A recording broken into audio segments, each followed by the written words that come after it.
Can you say a bit about what the scrolls are? What is the challenge of the Herculaneum scrolls?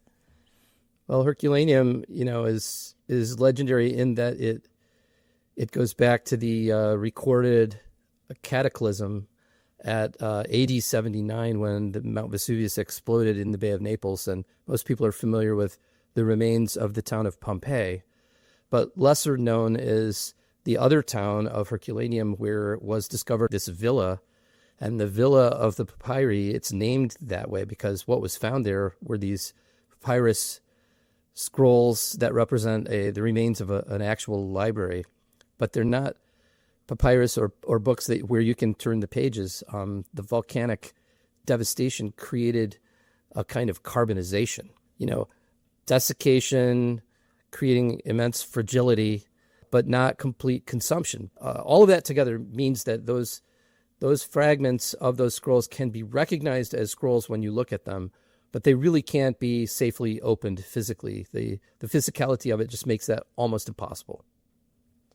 So we have this almost intact, in principle, library from the ancient world, and yet we can't open them. We can't see what's inside. Do you remember the first time that you saw them?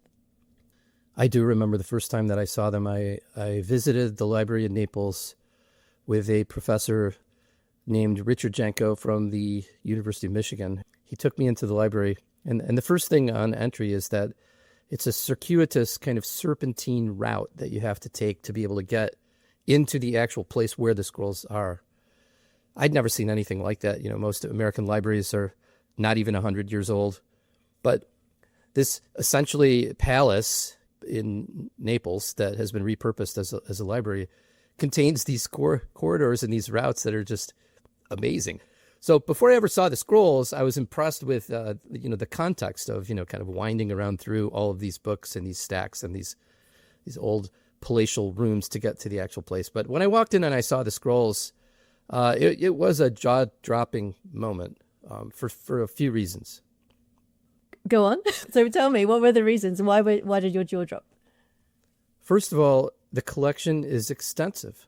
And so when you hear that there are 1,800 scrolls, that's a lot of material. It's not just sort of a single desktop of a few artifacts that were found. It's an entire room full of drawers, full of stuff that most of it's unread, unopened, difficult to handle. It's really like walking into King Tut's tomb, which is much bigger than just a tabletop with a few artifacts, right?